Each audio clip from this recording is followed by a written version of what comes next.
What's going on, guys? Welcome back to another video. In this video I'm going to be going over how I flipped over 100 cars in high school and into my early 20s and how that helped me pay for flight training.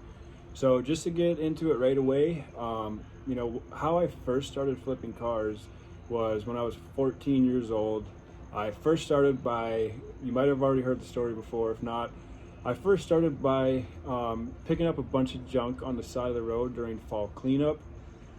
Picked up like 10 lawnmowers and a few snowblowers and a bunch of other like random things. I brought them all home, I got them running, and I listed each of them for about $100 each. And I ended up selling everything in a matter of 2 weeks and made about $1,000.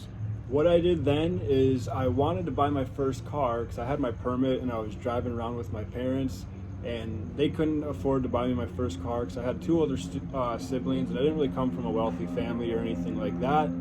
So I needed to take matters into my own hands. So what I did, I flipped all that stuff, and then what I was looking for was every high school kid's dream. I was looking for a Honda Civic hatchback. With $1,000, there wasn't very many options, but by surprise, one day my dad came home from his work and said one of his co-workers actually had a Honda Civic hatchback and that they'd sell it to me for $100. He said it was sitting for about 20 years, but he had the title, and he said it ran when he last parked it, but it had some minor issues with it. He said something like it wouldn't stay running longer than like 20 minutes and then it would die after that.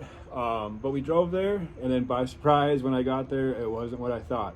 I was looking for more of like a 92 to I think like 96-ish Honda Civic hatchback. It's more of like an egg-shaped body style. When I got there, it was ugly. It was a 1987 Honda Civic hatchback. It has like a square body. My mom, I believe, actually has a picture of it. I'm gonna be posting that on my Instagram once she sends it to me.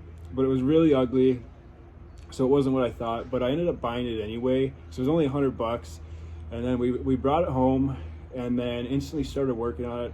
I've been very mechanically inclined since a young age because I grew up working on the farm with my grandpa.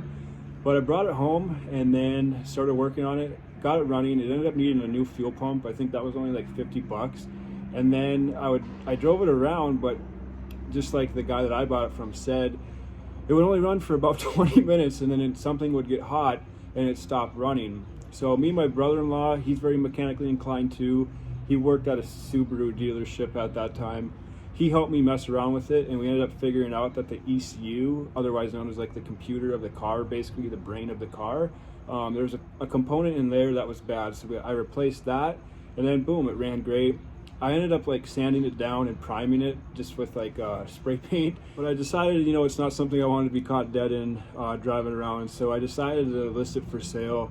All in, I had about like $500 to $600 into it from the $1,000 that I had saved up. I listed it for like $1,500. In a matter of 2 weeks, somebody reached out to me that worked on the oil rigs and asked if it was still available.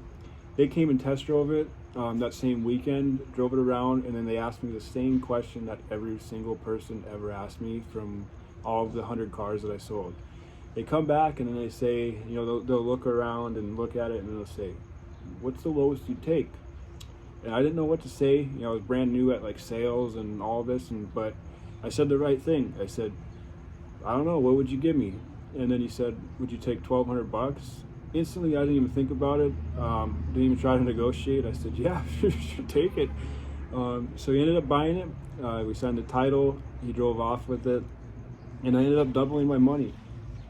Like I said, I only had about $600 total into it, so I doubled my money, and then from there, this is when I went on to go flip over 100 cars. So from there, I took that money and I decided I wanted to go all in, what I started doing is buying Subarus. So growing up in North Dakota, everybody loved all-wheel drive. They loved Subarus because in the winter, it snows, and then just to go off-roading and all of that. But a very common issue with Subarus was the head gaskets would always go out. So what people would end up doing is they'd bring it to the dealership, they get a quote on how much it would cost to fix, and then a lot of people didn't want to fix it. So what they do, they go, list it for sale, or what I would do, I'd go out of my own way and make a listing saying like, "Hey, I'm looking for, cars that need work. Subarus are a bonus if anybody has any of those." And then I get a ton of messages like, "Hey, I got this Subaru, head gaskets are out. How much would you give me?"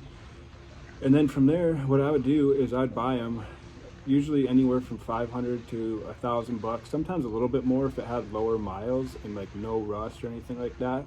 I'd give them a little bit more, but I'd buy it, and then I learned how to work on them with my brother-in-law, and we flipped a lot of cars together as well. Yeah, we'd bring them home. The parts were only like $300 for head gaskets, intake gaskets, valve cover, and like a timing kit. At that time anyway, it was usually only like $300, and we could have the head gaskets and everything replaced like within a matter of 8 hours. So yeah, I did that pretty much all throughout high school and a little bit into my early 20s until I became a pilot. But that's how I actually saved up a lot of money to go invest into myself, into other things, and become a pilot, was by flipping those cars and just flipping in general. If you're somebody who's interested in learning, reselling and flipping, I've flipped all kinds of things from boats, cars, jet skis, books, couches, furniture, you name it. I make a ton of videos on it, about it on my YouTube channel here. I also have a high-level mastermind program called Reselling Academy. I'm teaching you A to Z, everything that I've learned since I was 14 about reselling. If you want to learn more about that, the link is in the description. But other than that, stay tuned for more videos.